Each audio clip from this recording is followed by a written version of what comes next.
लिया है, खतरा भर भी साथ हमारा, वादा है उनसे हमारा, वक्त आने पर उन्हें दरिया लौटा देंगे। हे गाइस, मेरा नाम आयुष्मान है, मोटिवेशनल स्पीकर, बिजनेस कोच। मैं आप लोग भी लेकर उपस्थित छोटी सी कहानी। उम्मीद करते हैं ये कहानी आपके दिल को जरूर टच करेगी। तो दोस्तों, कहानी है बिहार के छोटे से गांव की एक लड़के की जो अपने जीवन काल में पढ़ने में बहुत काफी टैलेंट था और बहुत काफी वह जीनियस स्टूडेंट था। तो दोस्तों, इसी बीच हुआ कि उसके लड़के के जीवन काल में कुछ ऐसी प्रॉब्लम थी जो वो प्रॉब्लम बहुत काफी जटिल थी। प्रॉब्लम ये थी कि उसके फादर बेरोजगार थे, कहीं पर जॉब नहीं किया करते थे, माँ पशुपालन किया करती थी, जिसके थ्रू उस लड़के को एजुकेशन दिया करती थी, एजुकेशन दिलाती थी। तो दोस्तों, इसी बीच जब लड़के ने इंटरमीडिएट को क्वालिफाई किया, जब पास हुआ, उसके बाद उसकी माँ ने उसे कहा कि बेटा, मेरे पास इतना पैसा नहीं है कि जो मैं तुझे आगे की पढ़ाई के लिए मैं तुझे इतना पैसा दे सकूं। तो दोस्तों, उस लड़के अपने जीवन काल में हार मानना ही नहीं था।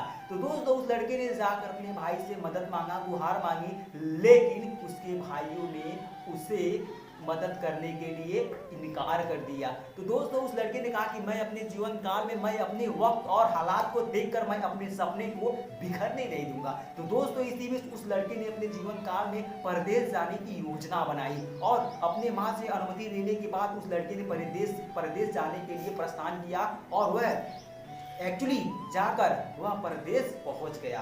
परदेश पहुंचने के बाद वह अनजान जगह पर दर दर भटकता रहा जॉब के लिए, लेकिन उसे चारों तरफ विफलता मिली। लेकिन उन्होंने कहा कि मैं चारों तरफ विफलता देखकर मैं अपने सपने को बिखरने नहीं दूंगा। तो दोस्तों, वह जॉब के लिए दर दर भटकता रहा, लेकिन उसे जॉब नहीं मिली। तो इसी बीच कहते हैं ना कि यदि जीवन काल में कोई इंसान बहुत कुछ करना चाहता है तो बहुत कुछ हो या ना हो, कुछ तो जरूर होता है। तो दोस्तों, उसके जीवन काल में ऐसा ही कुछ हुआ जिसके थ्रू उसके जीवन की सारी प्रॉब्लम दूर हो गई। तो दोस्तों, हुआ क्या, उसे अचानक किसी सेठ से मुलाकात हुआ और उस जाकर उस सेठ के पास पहुंचकर उस लड़के ने जाकर अपनी सारी समस्याएं बताई कि मेरे जीवन काल में ऐसी ऐसी प्रॉब्लम है, मुझे जॉब की बहुत काफी आवश्यकता है। तो दोस्तों, हुआ क्या, उस सेठ ने उस लड़के के आंखों में आंसू देखकर उसे गले लगाया और उसे जॉब पर रख लिया।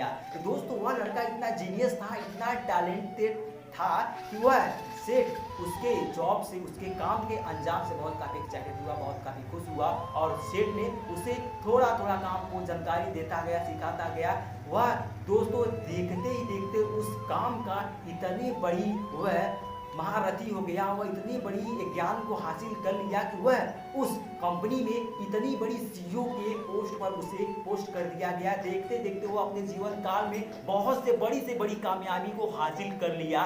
जैसे ही वह कामयाबी को अपने सीढ़ियों को हासिल करता गया, वैसे ही उसके घर वालों को, उसके जिन्होंने वक्त देकर उसे ठुकराया था, उनके भाइयों को पता चला कि आज मेरा भाई अपने जीवन काल में बहुत बड़ी मुकाम पर जा चुका है। तो दोस्तों, सभी भाइयों ने उस भाई को पता लगाया और पता लगाने के बाद उसके पास गया और अपने भाइयों से गले लगकर रोने लगा, हाँ भाई, मैं तुम्हारी मदद नहीं कर सका, इसके लिए मैं बहुत काफी शर्मिंदा हूँ। तब दोस्तों, उस बिजनेसमैन जो भाई था, उन्होंने कहा कि जीवन काल में मैं तुम मुझे मदद करो या ना करो, लेकिन मेरे अंदर चाहत थी, जुनून थी, भूख थी, इसीलिए मैं आज इस मुकाम तक पहुंचा।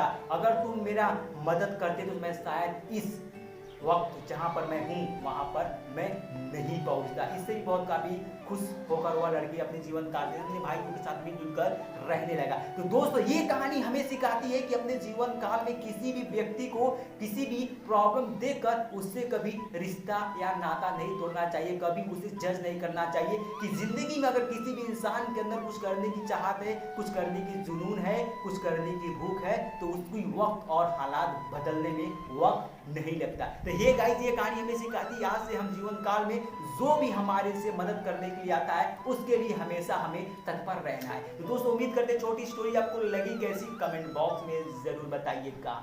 जय हिंद, जय भारत।